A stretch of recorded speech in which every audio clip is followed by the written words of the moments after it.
3 schoolboys being prosecuted for breaking the cups and the telegram poles with catapults. With catapults. As far as I know, they were fined £0.50 each. Right. So it's £0.50 to get into a dance and £0.50 to broke those as well. You weren't one of those schoolboys by any chance? No. You were well behaved. I remember diving, hitting the bottom, and I went to inflate my dry suit to try and equalise the pressure. Yeah. And the valve jammed open, so my suit's been flooded, so more or less I was turning into the Michelin Man. And at that time, I'm talking now the early 17th century, the maps from that time showing very busy around here, big boats and the little fishing boats. So this is like really a maritime highway and all that? Absolutely, Really? yeah. You hold on to those rails. Oh, you're right.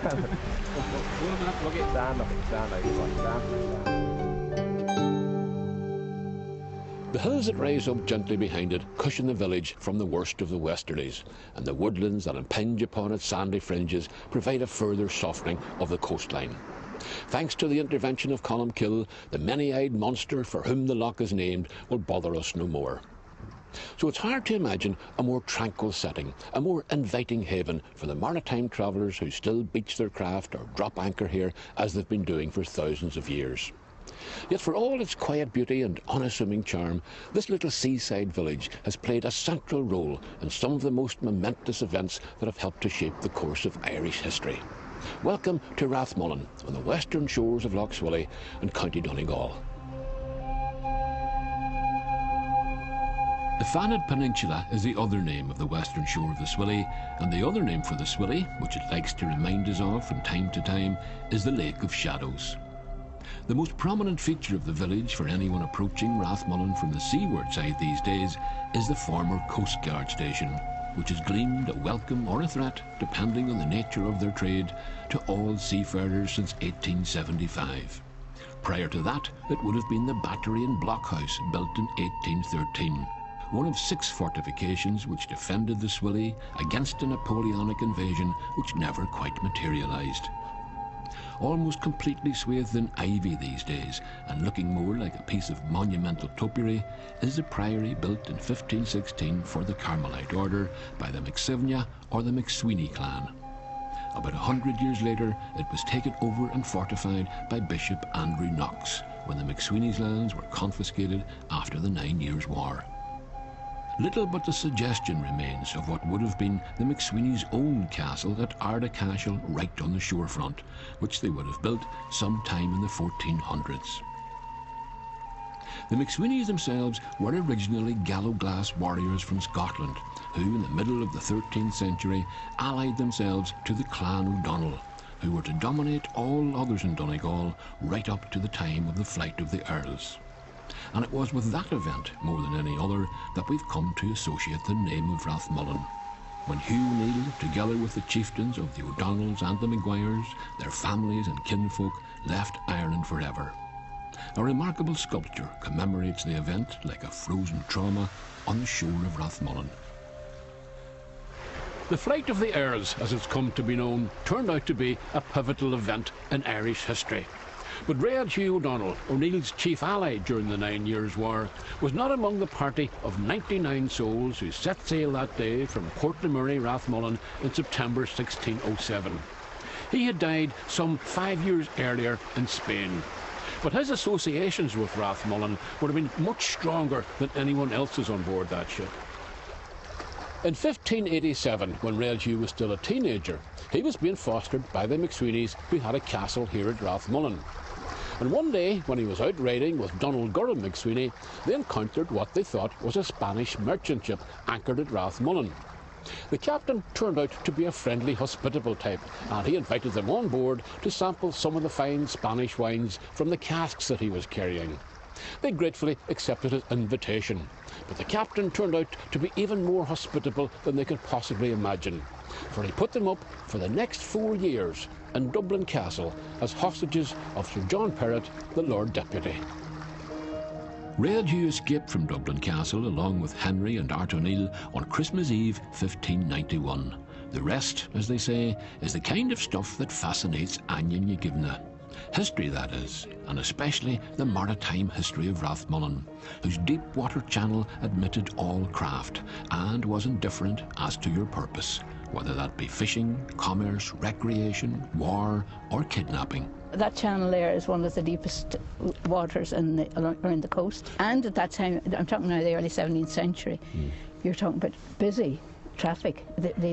One of the old maps from the time of the 9 Years' War, right, when they were fortifying Culmore, the English came in there and fortified. The maps from that time showing very busy along here, big boats and the little fishing boats. So this was like really a maritime highway in other Absolutely, words, really? yeah, right, yeah. Right. So there would be a mixture of, well, I suppose there'd be boats belonging to people who lived here and who fished from here. Yes. And then you would have had, you know, warships, I suppose. If you go back, if you go back to O'Donnell, the king of fish, as they called him on the continent, that's right, when they were at the height of their power in the 16th century. On the continent even? Yes, that's where they were known in France as the king of fish, because the herring, they traded, they sold the herring, brought back the wine and all the other commodities. Red Hugh was captured here. That's Red right. Hugh O'Donnell came to visit the McSweeney's of Fanet and was captured here.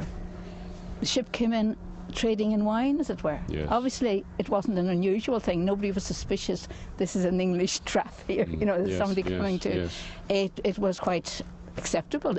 As with the Flight of the Earls, when the 1607, the ship that came to bring them into exile was disguised as a fishing vessel. As a fishing Fishing, vessel in this like case. a French, Right. Belgium, where it came from, what is now Belgium.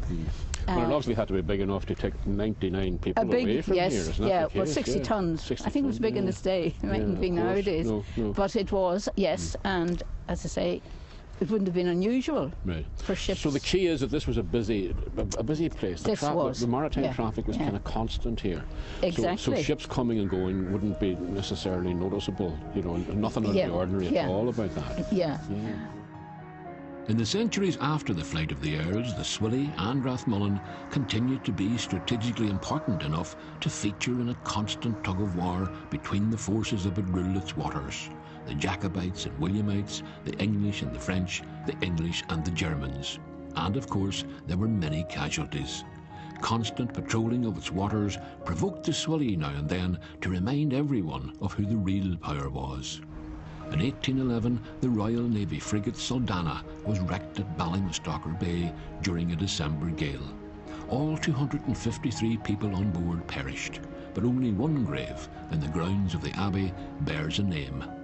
There is the grave of William Pakenham. He was the captain of that ship, Yeah. and that's still to be seen up in the It is Abbey. indeed, yeah. He was the well-connected brother-in-law of the Duke of Wellington, and he was the captain of at the age of 29. I mean, was the fact, do you think, that he was well connected anything to do with that? Oh, indeed, Everything it was. to do with Everything to do with that. So can we imagine the scene after that shipwreck? I mean, there were bodies washed up on the shore. I imagine all over the Swilly, really, at that point in time.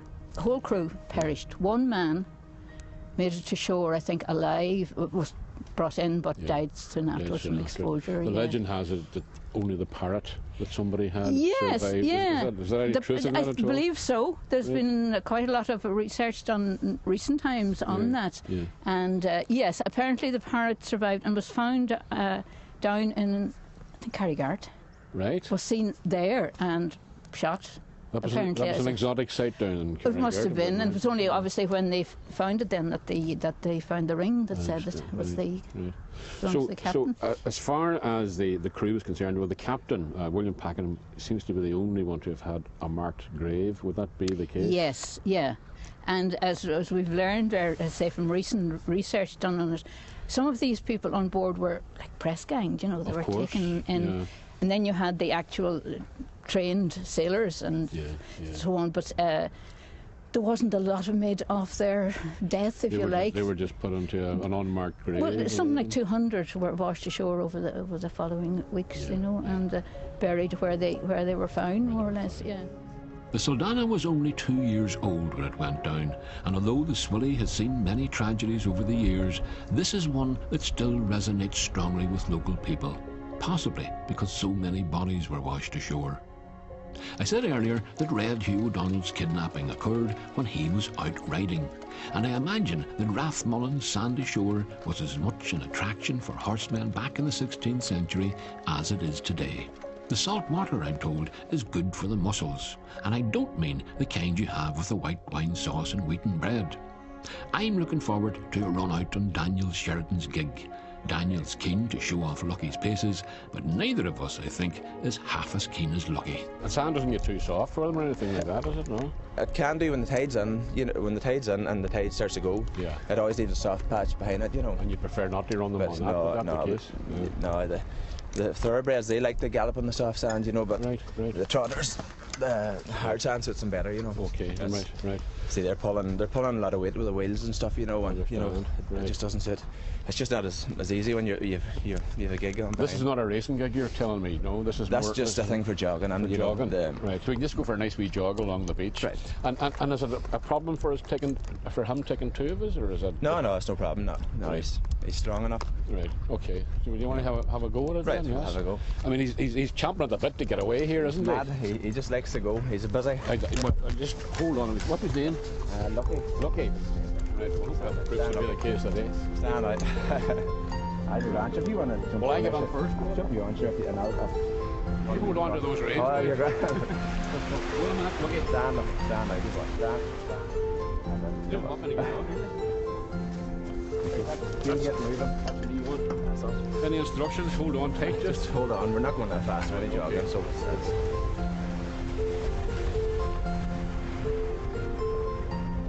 The ambition of all travellers is to become a dot on the horizon, and we're well on the way to achieving it. But when the dot returns, we'll be exploring a bit more of Rathmullan, on land and on sea.